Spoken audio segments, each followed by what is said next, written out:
when a Nigerian attacks a Zimbabwean, when a South African attacks a Somali, when Ethiopian and Eritrean brothers spill each other's blood, when Mali and Burkina Faso close their borders, when Africans tear each other apart, who is smiling? Not the Nigerian, not the South African, not the Somali, not the Zimbabwean. Today we follow the money. We name the beneficiaries. And we answer the question that African political education has been afraid to ask out loud. WHO. Profits. When Africans fight Africans. This video is the third in the series. The first established what Pan-Africanism was. The second showed how Afrophobia works. This one names the architects. This is the exposé. Before we continue, it is important to understand the mission behind Griot Wave Academy. This platform was created to preserve knowledge, culture, music, and stories that often go unheard or are forgotten. Griot Wave is not just about content. It is about building independent systems of learning, creativity, and empowerment. Through books, audio, technology, and media, the goal is to transform timeless wisdom into practical tools for today's generation and future generations. This is not a conspiracy theory. A conspiracy theory is speculation without evidence. What we are about to do is follow documented money trails, quote, named beneficiaries from on-the-record statements, and connect facts that are individually reported but rarely assembled into the full picture. By the end of this video, you will be able to name, precisely, who benefits when Africans fight each other, and you will never see the news the same way again. This slide sets the stage for everything that follows. We are not here to repeat familiar headlines or recycle old arguments. We are here to investigate one of the most important questions facing Africa today. Who benefits when Africans are divided? The quote at the top captures a strategy that has shaped centuries of history: divide and rule. Across the continent, division has often been used as a tool of control. But division is not just a historical issue. Its effects are still visible in our politics, economies, media, and even in how Africans sometimes view one another. Throughout this investigation, we will ask 4 critical questions. First, who are the beneficiaries of African disunity? We will follow the evidence and examine the roles of arms dealers, extractive corporations, foreign interests, political actors, and local elites, who gain when cooperation breaks down and conflict thrives. Second, is intra-African conflict accidental or engineered? We will trace patterns from the Berlin Conference of 1884 through colonial rule, Cold War interventions, and modern information warfare to understand how divisions are created, amplified, and maintained. Third, what does the money trail reveal? Every system leaves financial footprints. We will examine how billions of dollars leave Africa through illicit flows, corruption, resource extraction, and instability, asking who gains and who pays the price. Finally, what must change, and who must change it? This is not simply an exercise in identifying problems. It is about finding solutions. We will explore practical steps for rebuilding trust, strengthening institutions, promoting accountability, and advancing a shared vision for the continent. This investigation is not about blame. It is about understanding. Because once we understand the systems that profit from division, we are better equipped to build the unity, trust, and cooperation needed for Africa's future. Let us begin. This slide provides the roadmap for our investigation. If we want to understand why Africa remains vulnerable to conflict, exploitation, and division, we must first understand who benefits from those conditions. This is not a story with a single villain. It is a system of incentives, interests, and institutions that often profit when Africans are separated rather than united. We begin with the history of divide and rule. From the Berlin Conference of 1884 to modern political manipulation, we will examine how identities were weaponized, borders were drawn, and communities were encouraged to see each other as rivals rather than partners. Understanding the origins of division is essential to understanding its persistence. Next, we examine the arms and resource extraction economy. When conflict erupts, someone supplies the weapons, someone finances the instability, and someone gains access to valuable resources. We will follow the connections between violence, minerals, and profit. Our third chapter focuses on political elites and distraction tactics. Throughout history, leaders facing economic failure, corruption, or public dissatisfaction have often found division to be a useful political tool. We will explore how fear, identity politics, and manufactured enemies can become instruments of power. The fourth chapter investigates media, finance, and soft power. Modern conflicts are not fought only with bullets. They are fought with narratives, information campaigns, debt structures, and influence networks that shape how people think and act. Finally, we turn to the counter-strategy. If division creates profit for some, what would unity cost them? We will explore how trust, economic cooperation, Pan-African trade, cultural solidarity, and shared institutions can transform Africa's greatest vulnerability into its greatest strength. This journey is not about dwelling on the problem. It is about exposing the architecture of division so that we can understand how to dismantle it and build something stronger in its place. Before we can understand who profits from Africa's division, we must first understand how that division was created. Chapter 1 takes us back to the origins of one of the most powerful political strategies in history: divide and rule. The phrase sounds simple, but its consequences have shaped nations, economies, and identities for generations. The central question of this chapter is not whether Africans have experienced conflict. Every society in history has. The real question is whether many of the divisions we see today were natural developments, or whether they were deliberately encouraged, institutionalized, and exploited by those seeking power and control. Our journey begins in Berlin in 1884, when European powers gathered to partition an entire continent with little regard for the people, cultures, kingdoms, and civilizations already thriving there. Borders were drawn, communities were separated, rivalries were intensified, and systems of governance were designed to reward loyalty to colonial authorities rather than cooperation among Africans. But this chapter is not only about the past. The strategy of divide and rule did not disappear with the lowering of colonial flags. It evolved. The tools changed, but the logic remained the same. Ethnic manipulation, political polarization, information warfare, and manufactured narratives continue to influence how communities perceive one another today. As we move through this chapter, we will follow the historical trail, from colonial boardrooms to modern media ecosystems, from imposed borders to contemporary conflicts. We will examine who benefited, who paid the price, and how the legacy of division continues to shape Africa's political and economic landscape. Because before a problem can be solved, it must first be understood. And before trust can be rebuilt, we must understand how distrust was engineered in the first place. This timeline tells a story that is often overlooked. Many people view African conflicts as isolated events, disconnected from one another and rooted in ancient rivalries. But when we step back and examine the historical record, a different picture begins to emerge. Our story begins in Berlin in 1884. In just a few weeks, European powers divided an entire continent without consulting the people who lived there.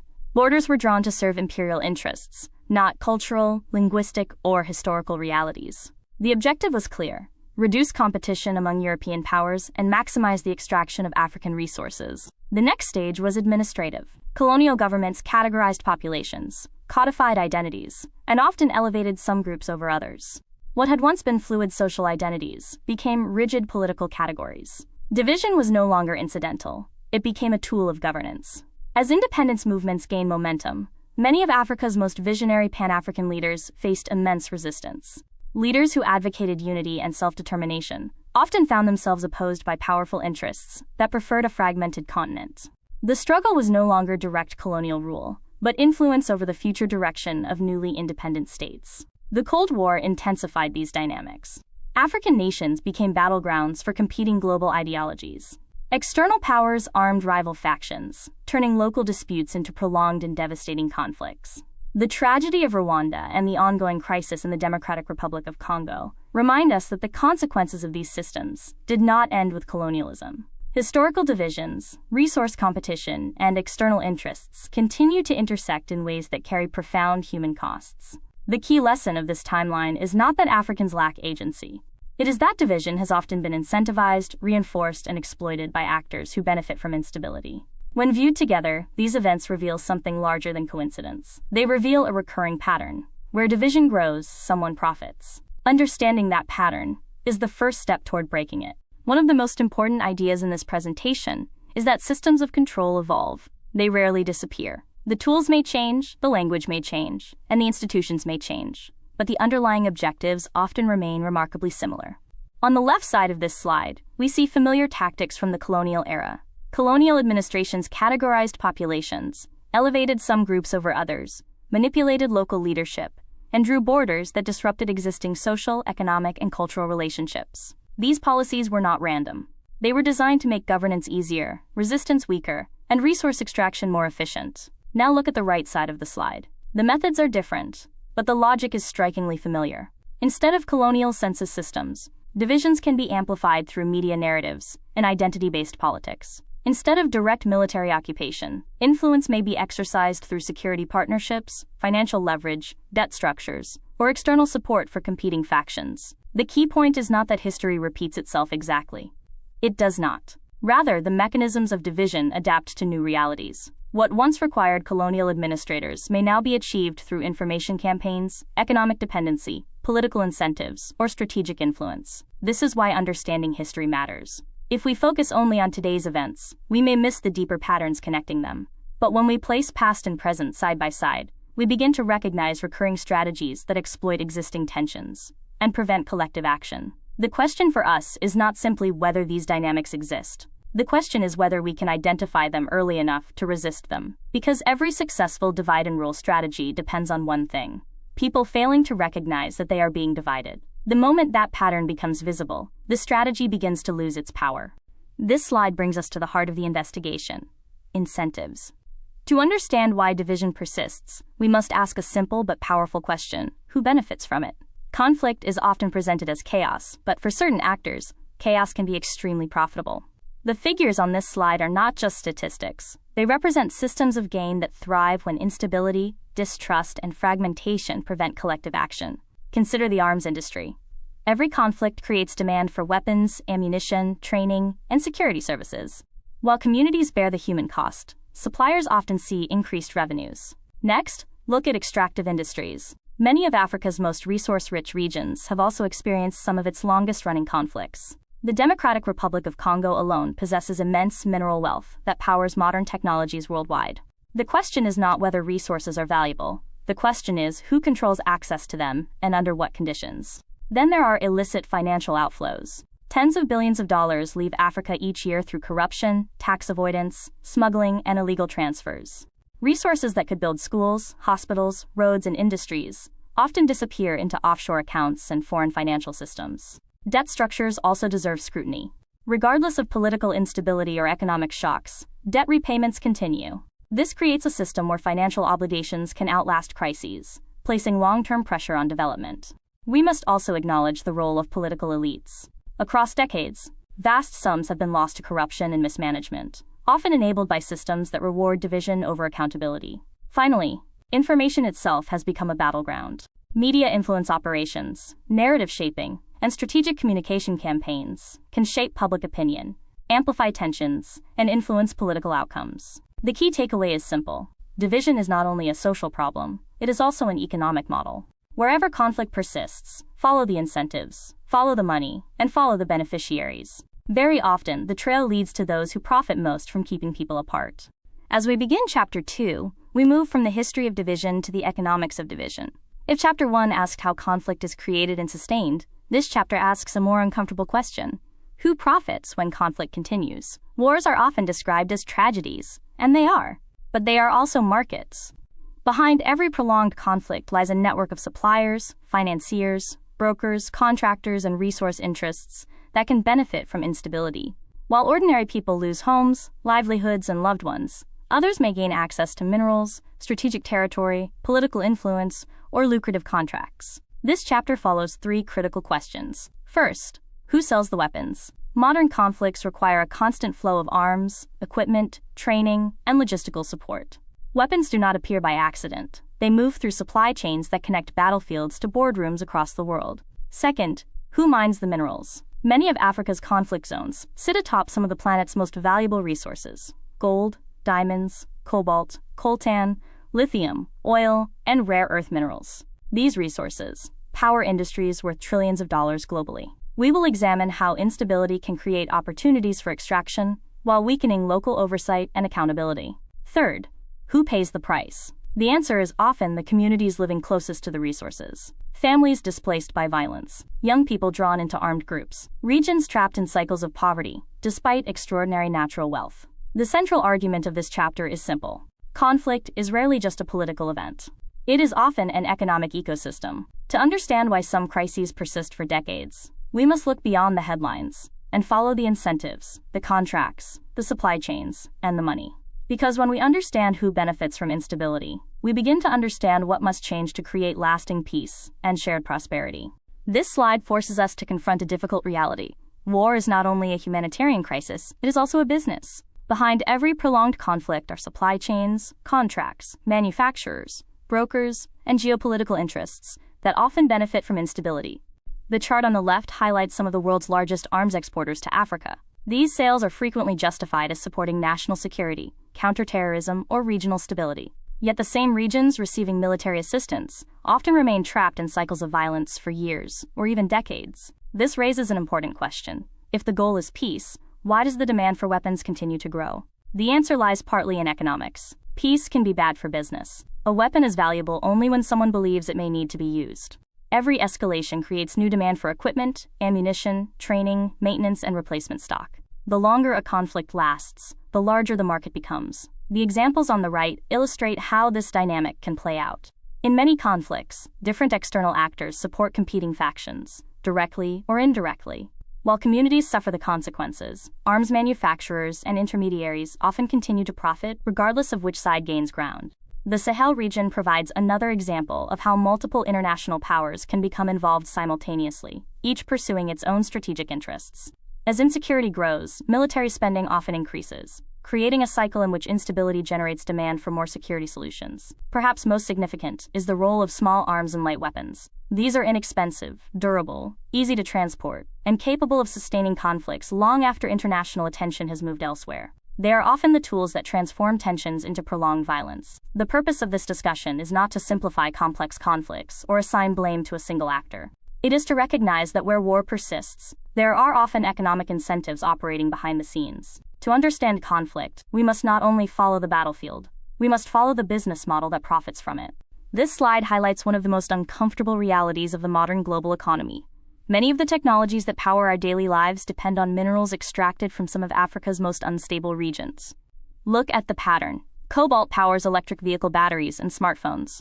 Coltan is essential for electronic devices. Gold remains critical for electronics, finance, and manufacturing. Uranium fuels nuclear energy systems. These are not obscure commodities. They are strategic resources at the heart of the global economy. Now notice something else. Many of the regions that possess these resources have experienced prolonged instability, armed conflict, political interference, or governance challenges. The Democratic Republic of Congo, for example, sits atop extraordinary mineral wealth, yet parts of the country have endured decades of violence. Similar patterns can be observed in other resource-rich regions across the continent. This raises an important question. Is the conflict occurring despite the minerals? Or are the minerals themselves part of the reason these regions become sites of intense competition? The answer is complex. Natural resources do not cause conflict on their own. However, when resources are highly valuable, easily traded, and weakly governed, they can attract competing interests, local, regional, and international. Armed groups may seek control of mining areas. Political actors may compete for access to revenues. Foreign companies and governments may pursue strategic supply chains that depend on a stable flow of critical minerals. The result is what economists sometimes call the resource paradox. Places with immense natural wealth often struggle to convert that wealth into broad-based prosperity for local communities. The key lesson from this slide is that minerals are not just geological assets. They are sources of power, influence, and competition. If Africa is to fully benefit from its natural wealth, the challenge is not simply extracting resources. It is ensuring that the value created by those resources strengthens local communities, institutions, and economies, rather than fueling cycles of instability and extraction. In short, the battle for Africa's minerals is ultimately a battle over who benefits from Africa's wealth. The Democratic Republic of Congo presents one of the greatest paradoxes of the modern world. It is a country blessed with extraordinary natural wealth, yet millions of its citizens have lived through decades of conflict, displacement, and poverty. This slide asks a difficult question. How can a nation so rich remain so unstable for so long? The figures at the top tell a powerful story. Millions of lives have been lost since the conflict began. The country possesses mineral reserves valued in the trillions of dollars. Those minerals are essential to the technologies that power the global economy. Yet despite this wealth, development indicators remain among the lowest in the world. To understand why, we must look beyond the battlefield and examine the broader ecosystem surrounding the conflict. Multiple actors have interests in the region. Neighboring states seek security, influence, trade opportunities, and access to resources. Mining companies seek long-term access to some of the world's most valuable deposits of cobalt, copper, gold, and coltan. International investors seek stable supplies of strategic minerals needed for energy transitions and advanced technologies. At the end of the supply chain are consumers around the world. Smartphones, electric vehicles, batteries, computers, and countless modern products rely on minerals sourced from the region. This means that what happens in Eastern Congo is not merely a local issue. It is connected to global markets and global demand. The purpose of this slide is not to suggest that any single actor is solely responsible for the conflict. The reality is far more complex. Rather, it highlights how a prolonged conflict can create a system in which multiple stakeholders derive benefits, while local communities bear the greatest costs. The tragedy of the DRC reminds us that resource wealth alone does not guarantee prosperity. Without strong institutions, transparency, accountability, and peace, immense natural riches can become a source of competition rather than development. The central lesson is simple. When a conflict lasts for decades, we must ask not only why it continues, but who benefits from its continuation. As we enter Chapter 3, we shift our focus from external actors to internal incentives. Up to this point, we have examined how division can benefit foreign powers, arms suppliers, and resource extraction networks. But no system of division can survive without local partners. The uncomfortable reality is that some political actors also benefit when citizens are divided, rather than united. Throughout history, one of the oldest political strategies has been simple. When people are focused on each other, they are less likely to focus on those in power. Economic hardship, unemployment, corruption, failing public services, and governance challenges can all generate public frustration. The question is where that frustration is directed. In many cases, political narratives redirect public anger away from systems and toward identities. Citizens are encouraged to blame ethnic groups, religious communities, migrants, neighboring countries, or political opponents. The result is that real problems remain unresolved, while society becomes increasingly polarized. This chapter is not about attacking leaders or political institutions. Rather, it is about understanding incentives. Why do some politicians campaign on unity, while others thrive on division? Why do certain narratives appear during elections, economic crises, or periods of political uncertainty? And who benefits when citizens are mobilized around fear, instead of shared interests? We will explore how identity politics can become a tool of political survival, how conflict can distract from accountability, and how divisions that appear spontaneous are sometimes carefully cultivated and amplified. Most importantly, we will examine the cost. When citizens see each other as enemies, governments face less pressure to deliver results. Corruption becomes harder to challenge. Public resources are more easily mismanaged. National development slows. The central lesson of this chapter is straightforward. Division is not only a social problem, it can also be a political strategy. Understanding that strategy is essential if societies are to move beyond manipulation and toward accountable, effective leadership. The target is now in view. The question is whether citizens can recognize it before the next distraction appears. Here we examine one of the least discussed beneficiaries of division: political elites who gain power, wealth, or longevity from keeping citizens fragmented. Not every leader uses these tactics, but history shows that division can be an extraordinarily effective political tool. Let's begin with what I call the scapegoat economy. When unemployment is high, public services are failing, or corruption scandals emerge, leaders face a choice. They can address the root causes of the problem, or they can redirect public frustration toward a convenient target. The target might be migrants, another ethnic group, a religious minority, or even a neighboring country. The result is that citizens spend their energy fighting each other, instead of demanding accountability from those in power. Conflict can also become a justification for expanding executive authority. Throughout history, governments facing real or perceived security threats have invoked emergency powers, restricted civil liberties, delayed elections, or weakened opposition movements.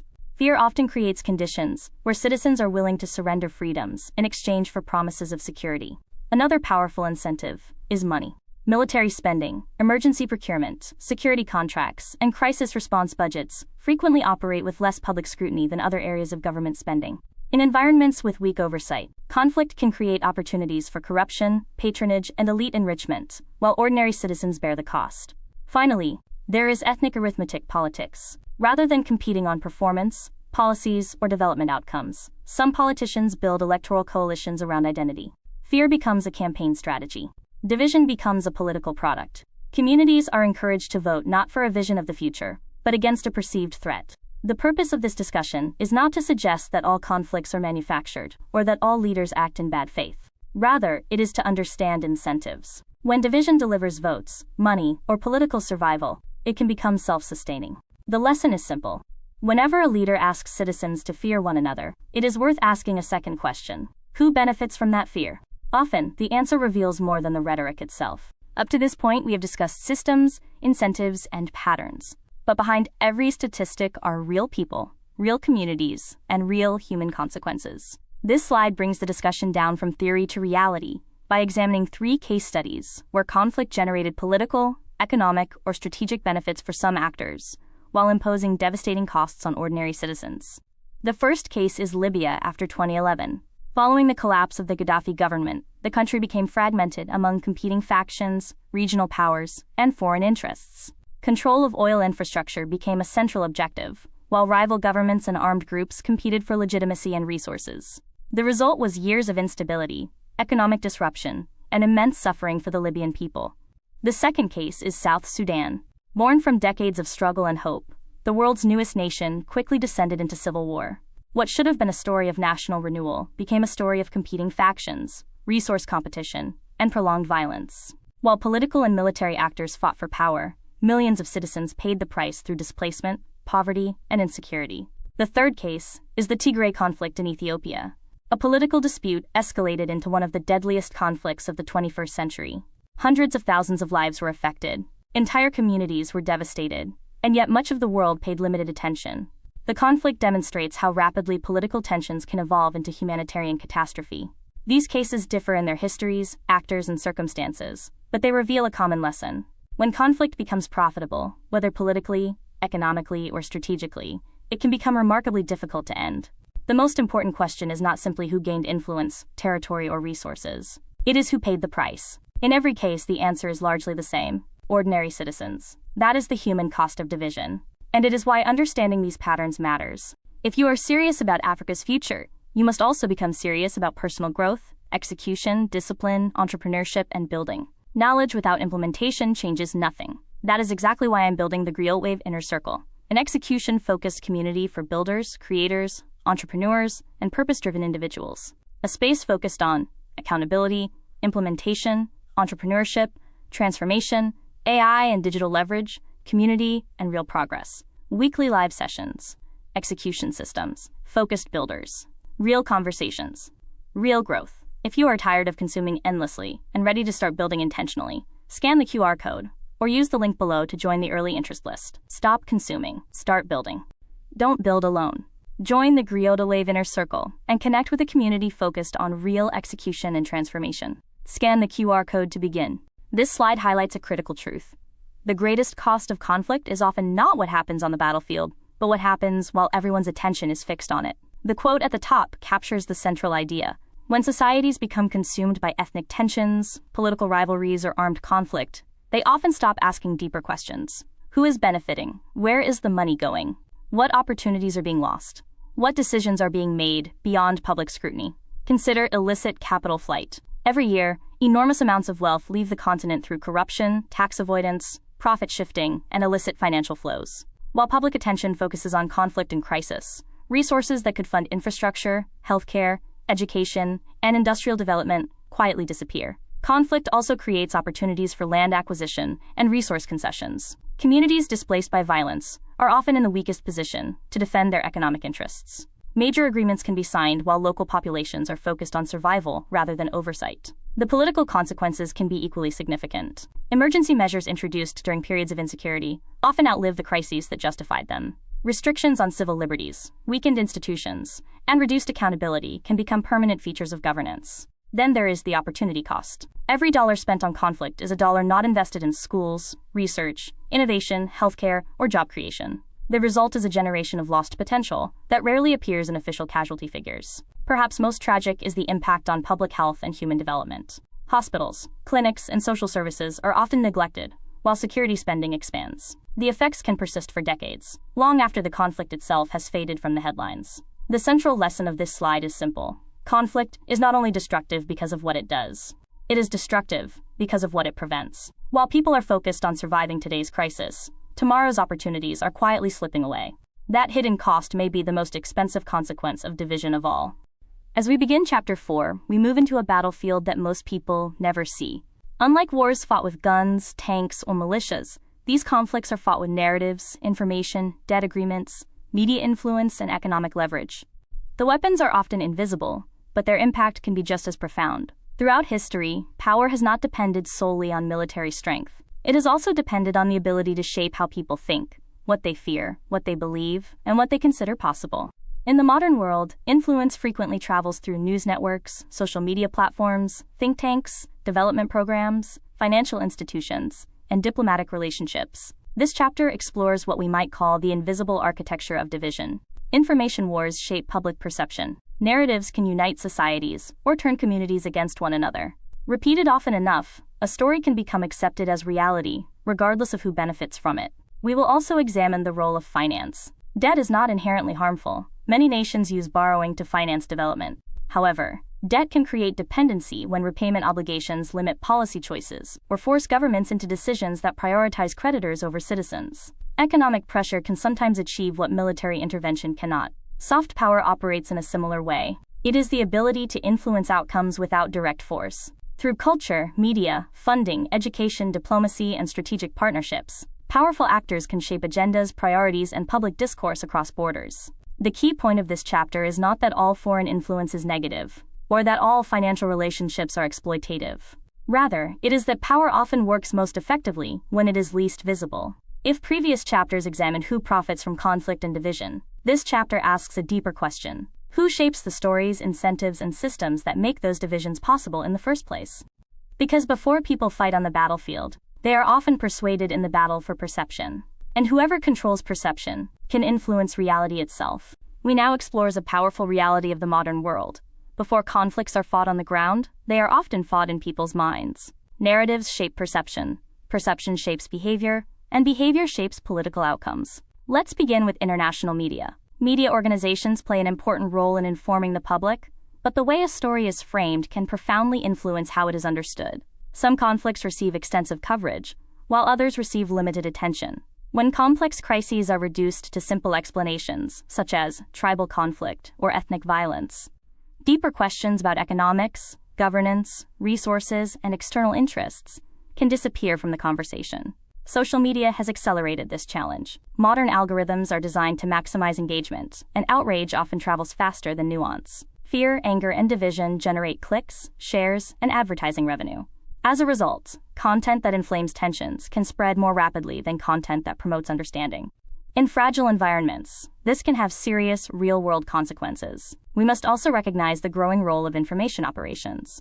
Governments, political groups, private actors, and foreign interests increasingly compete to shape public opinion through strategic messaging, influence campaigns, and digital networks. Information itself has become a strategic asset. At the local level, media capture can be equally significant. Politicians and interest groups may support media outlets, influencers, or communication networks that reinforce existing divisions, particularly during elections or periods of political tension. When identity-based narratives dominate public discourse, citizens may become more focused on defending their group than evaluating policy performance. The central lesson is not that media is inherently harmful. Rather, it is that information is power. Whoever shapes the story often shapes the response. This means media literacy, critical thinking, and diverse sources of information are no longer optional, they are essential. Because in the 21st century, one of the most effective ways to influence a conflict is not to fire a weapon. It is to shape the narrative that explains it.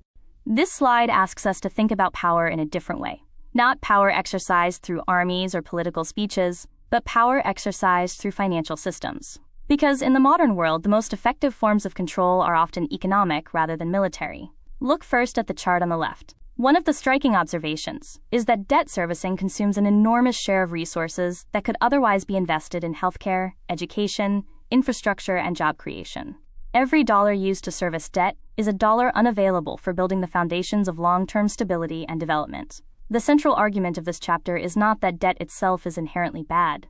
Nations borrow for legitimate reasons, and many development projects would be impossible without access to capital. The question is whether the structure of the system helps countries build prosperity or traps them in cycles of dependency. This is where conditionality becomes important. Throughout the 1980s and 1990s, many African countries implemented economic reforms tied to international lending programs. Supporters argue these reforms promoted fiscal discipline. Critics argue they weakened local industries, reduced public investment, and increased vulnerability to external shocks. The debate continues, but the consequences remain significant. The slide also highlights a broader challenge. Africa often negotiates with creditors as dozens of separate states, rather than as a unified economic bloc. This fragmentation can reduce bargaining power and make collective solutions more difficult to achieve. Finally, consider the larger picture. Economic development depends on investment in people. Schools, hospitals, infrastructure, research, and productive industries are the foundations of long-term prosperity. When financial obligations consistently take priority over those investments, development slows and social pressures increase. The key lesson is simple. Financial systems are never neutral. They shape incentives, influence policy choices, and determine where resources flow. Understanding those systems is essential because economic sovereignty is not just about controlling money. It is about controlling the ability to choose a nation's future. In the 21st century, some of the most consequential battles are not fought on battlefields. They are fought on balance sheets. This slide is the most politically sensitive in the deck. All information is sourced from verified, published investigations. France/Sarkozy. In 2023, a French court convicted Nicolas Sarkozy of corruption in a case involving funding from Muammar Gaddafi. This confirmed long-suspected direct financial links between French political figures and African heads of state, flowing both ways. AFRICOM. Established in 2008, AFRICOM has expanded significantly. The publicly stated mission is counterterrorism. Critics, including African Union Commission officials, have noted that AFRICOM operations have not reduced terrorism in the Sahel. The opposite has occurred. Wagner/Africa Corps. The group rebranded as Africa Corps after Prigozhin's death in 2023.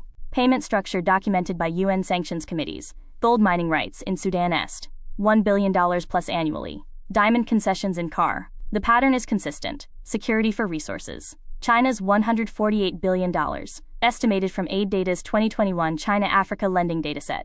Important nuance. Chinese infrastructure loans have built genuine infrastructure. The concern is debt leverage and the strategic concessions that accompany them, not the infrastructure itself. The soft power slide is about the invisible architecture, the systems that appear neutral but maintain structural division. Academic gatekeeping. A 2019 study by the African Studies Association found that 78% of peer-reviewed articles about Africa in major political science journals were written by non-African scholars. This shapes the questions asked, the frameworks used, and the solutions proposed, systematically excluding African intellectual perspectives. Credit rating impact. Nigeria, Ghana, and Kenya pay 3 to 5% higher interest rates than comparable economies in Europe, partly because of sovereign credit ratings. At continental bond scale, this represents hundreds of billions in excess interest costs that flow back to Western financial institutions. ISDS example. When South Africa began implementing Black Economic Empowerment (BEE) policies requiring local ownership in mining, multiple European mining companies filed ISDS claims under bilateral investment treaties, seeking compensation for lost profits from equity redistribution. The threat of ISDS acts as a permanent deterrent to sovereign economic policy. Religious point needs care. This is not an attack on Christianity or Islam. Both are deeply part of African culture. It is about foreign funding of divisive religious politics. This slide is perhaps the most important in the entire presentation because it shifts the focus from who profits to who pays. Every conflict has beneficiaries, but every conflict also has a bill. And across Africa, that bill is overwhelmingly paid by ordinary people. Let's begin with the economic cost. An estimated $180 billion is lost annually to conflict, instability, and insecurity. Imagine what that money could do if invested in schools, hospitals, railways, energy infrastructure, technology hubs, and industries that create jobs. Conflict is not just destroying lives. It is consuming the resources needed to build prosperity. Then there is the human cost. More than 6 million people have died in the conflict in the Democratic Republic of Congo since 1996. Behind that number are families destroyed, communities displaced, and generations growing up surrounded by violence. It remains one of the deadliest conflicts since World War II. Displacement tells a similar story. Tens of millions of Africans have been forced from their homes by war, insurgency, political instability, and insecurity. Every displaced person represents interrupted education, lost income, broken communities, and uncertain futures. The impact on children may be the most devastating of all. When conflict closes schools, a generation loses opportunities that can never be fully recovered. Human capital is a nation's greatest asset, and conflict systematically erodes it. At the same time, billions continue to leave the continent through illicit financial flows, often at the highest rates in conflict-affected regions. Wealth exits, while development stalls. Perhaps the most sobering figure is the final one. A single generation of conflict can set development back by decades. Roads can be rebuilt, buildings can be reconstructed. But lost years of education, trust, investment, and opportunity are far harder to recover. The lesson is clear. When Africans fight Africans, the true loser is not one tribe, one region, or one political faction. The true loser is Africa itself. Every conflict is a transfer of wealth, opportunity, and future potential away from the people who need it most. That is the real loss account. For 4 chapters, we have followed the trail of division. We have examined how conflict is created, who profits from it, how resources are extracted from it, how narratives sustain it, and what Africa loses as a result. But a serious investigation cannot end with diagnosis alone. It must offer a remedy. This chapter is about the counter strategy. This central idea is simple but powerful. If division generates profit, then unity generates resistance. If fragmentation creates opportunities for exploitation, then cooperation reduces them. If conflict enriches a few, solidarity empowers the many. Throughout history, those who benefited most from Africa's divisions have understood something that Africans are only beginning to fully appreciate. A united continent is far more difficult to manipulate than a divided one. A continent that trades internally, coordinates politically, shares infrastructure, develops common markets, and builds trust across borders, becomes far less vulnerable to external pressure and internal manipulation. This is why unity should not be viewed as a slogan or an emotional aspiration. It is an economic strategy. It is a security strategy. It is a development strategy. It is a power strategy. The question is no longer who profits from African division. We have answered that. The question now is what happens when Africans choose cooperation over conflict, shared interests over manufactured differences, and long-term prosperity over short-term rivalries. What would happen if the billions lost to conflict were invested in education, industry, healthcare, and innovation? What would happen if Africa negotiated as a bloc, rather than as dozens of isolated markets? What would happen if trust became an asset, rather than a casualty? This chapter explores those possibilities. Because the most powerful response to divide and rule has always been unite and build. And that is where our investigation leads next. Not toward blame, but toward solutions. Not toward conflict, but toward collective strength. Not toward division, but toward a future that becomes possible when Africans recognize that their greatest advantage is each other. This is the turning point of the presentation. So far, we have examined who profits from Africa's divisions. Now we ask the opposite question.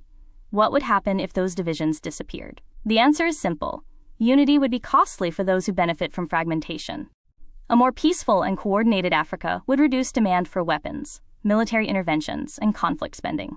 Resources currently lost to instability could be invested in infrastructure, healthcare, education, and industry. The same applies to natural resources. Instead of negotiating separately, African nations could bargain collectively for higher royalties, greater local value addition, stronger environmental protections, and fairer returns from their mineral wealth. Debt is another area where unity changes the equation.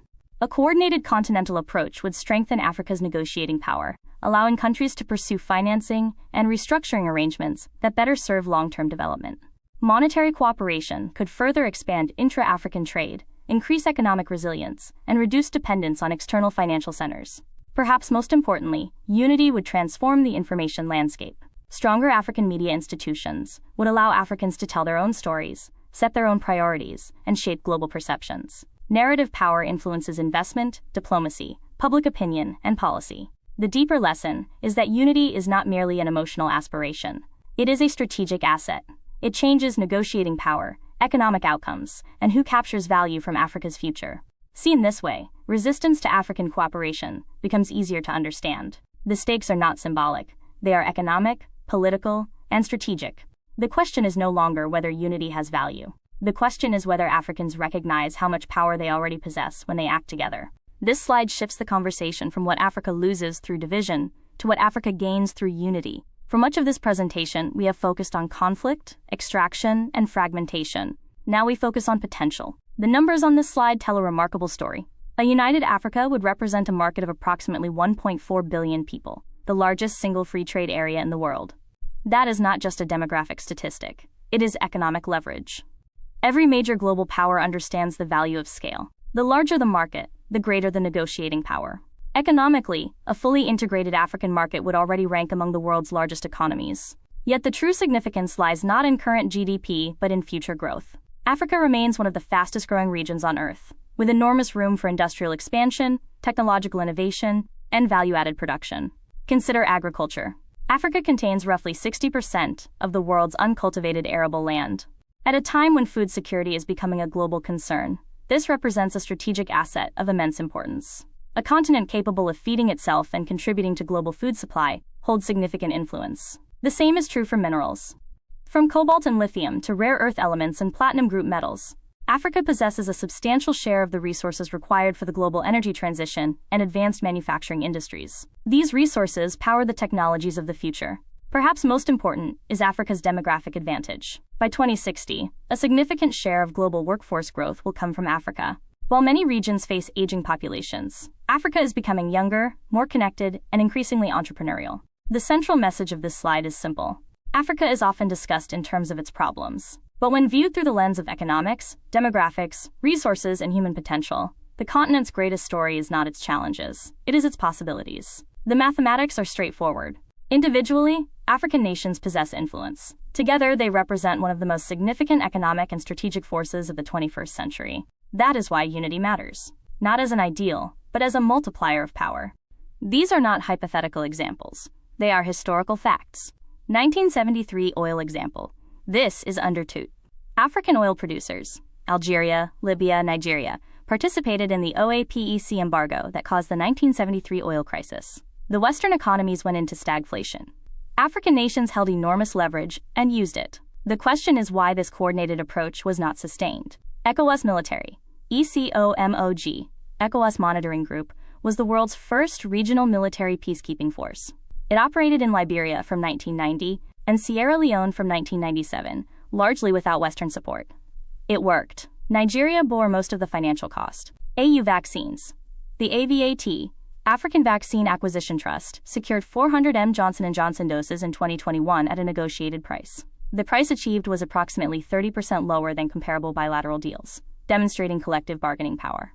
Every time Africans have coordinated, whether on resources, on diplomacy, on security, or on procurement, they have achieved better outcomes than when they negotiate individually. The lesson of history is not that unity doesn't work. The lesson is that unity is actively discouraged by those who benefit from its absence. This is the action agenda. Concrete, specific, achievable, not utopian, not vague. Resource sovereignty. The AU's 2009 minimum mining vision set royalty rate floors for member states. Most nations have not implemented them. Collective implementation would be transformative. Debt coalition model. The London Debt Agreement, 1953, canceled 50% of Germany's external debt to enable post-war reconstruction. If this standard were applied to Africa, where much of the debt is colonial in origin or contracted under corrupt regimes, the economic transformation would be generational. Arms embargo. This sounds radical but has precedent. The EU arms embargo on South Africa, 1977, contributed significantly to apartheid's eventual isolation.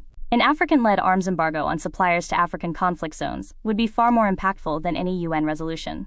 Youth education point. This is the most important long-term strategy. You cannot build African unity with people who are educated to see each other as foreigners and enemies. Education is the infrastructure of solidarity.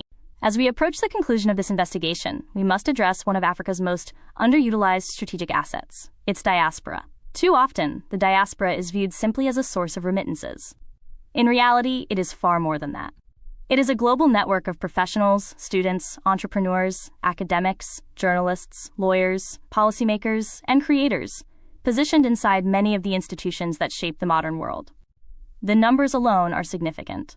More than $100 billion flows into Africa annually through remittances. Millions of Africans study, work, and build careers across Europe, North America, Asia, and beyond.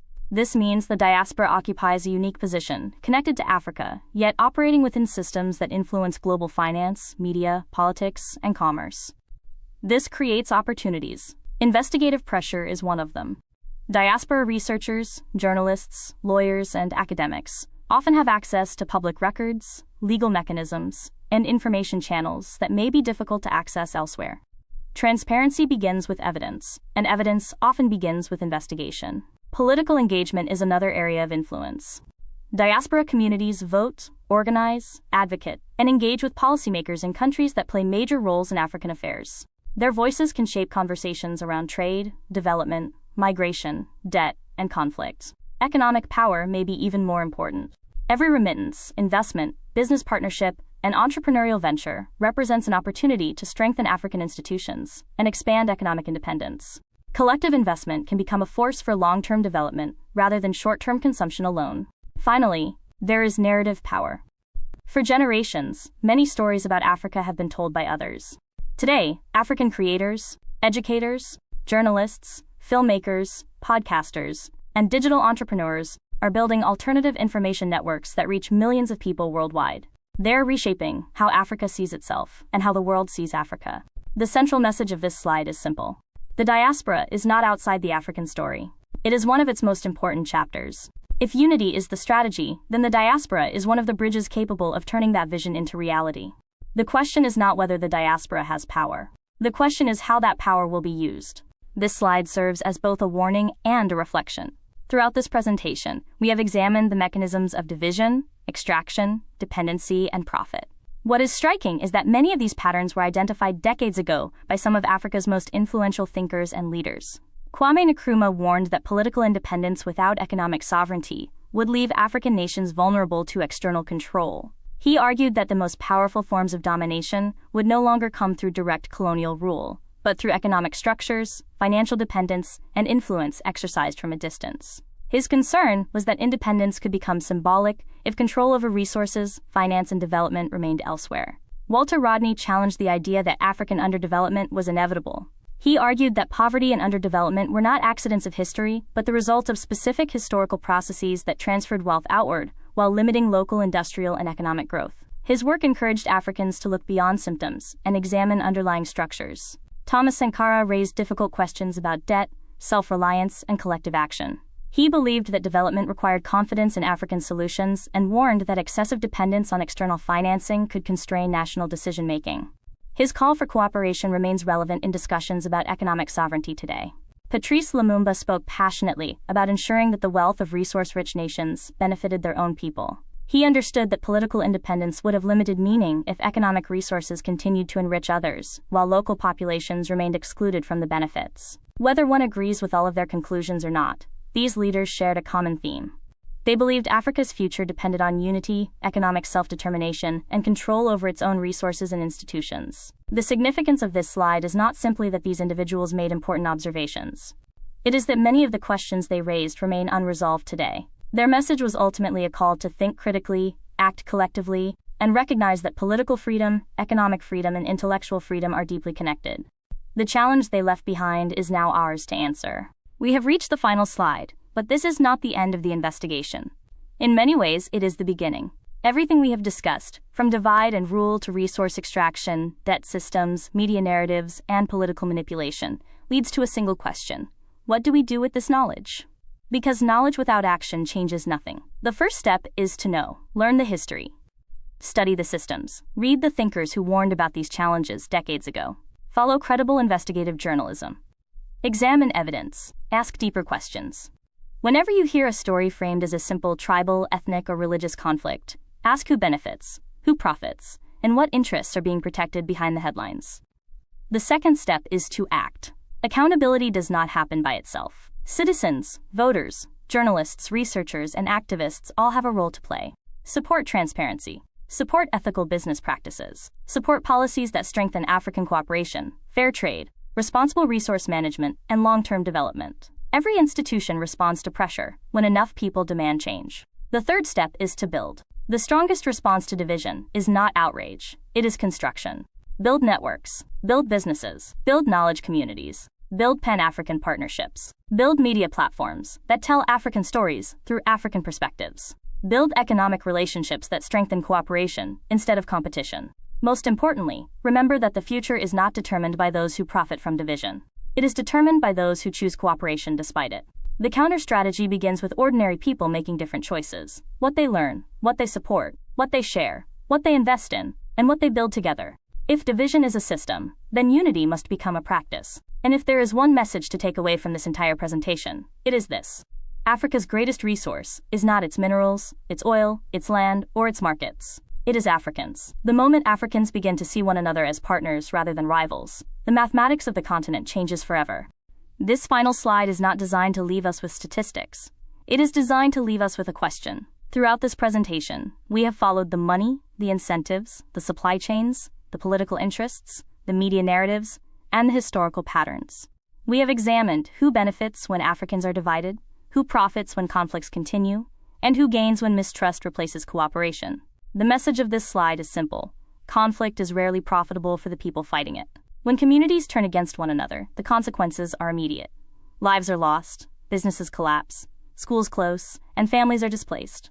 But beyond the visible damage, there are often less visible beneficiaries. Armed suppliers gain customers. Resource interests gain access. Political actors gain distractions. Corrupt networks gain cover. The costs are local. The rewards are often elsewhere. This is why understanding incentives matters. The goal of this investigation has never been to encourage blame or resentment. It has been to encourage awareness. Because once people understand the systems surrounding a conflict, they become harder to manipulate. The most powerful line on this slide is not about those who profit. It is about choice. The day we stop fighting each other is the day they have a problem. Whether we are talking about nations, communities, ethnic groups, political factions, or individuals, division creates opportunities for others to shape outcomes. Cooperation reduces those opportunities. Trust raises the cost of manipulation. Unity changes the equation. That does not mean ignoring real disagreements or pretending differences do not exist. It means recognizing that disagreement does not have to become hostility, and diversity does not have to become division. So as this investigation comes to an end, the challenge is not simply to remember the facts. It is to remember the lesson. The future of Africa will not be determined solely by those who seek to profit from division. It will be determined by whether Africans choose cooperation over conflict, solidarity over suspicion, and a shared future over inherited divisions. The investigation ends here. The responsibility begins here. Before you go, help this message reach more people. If you learned something new today, like the video, subscribe for more deep dives, and share this with someone who still thinks Africa is a country. Small conversations can challenge big misconceptions, and every share helps expand understanding. If you want to explore this topic further, scan the QR code for additional resources, recommended readings, maps, and extended discussions. There is far more to Africa than what can fit into a single episode, and this is only the beginning of a much deeper journey into the continent's history, cultures, people, and future. And if you'd like a deeper dive into any topic related to Africa or Pan-Africanism, leave a comment below and we'll cover it in a future video.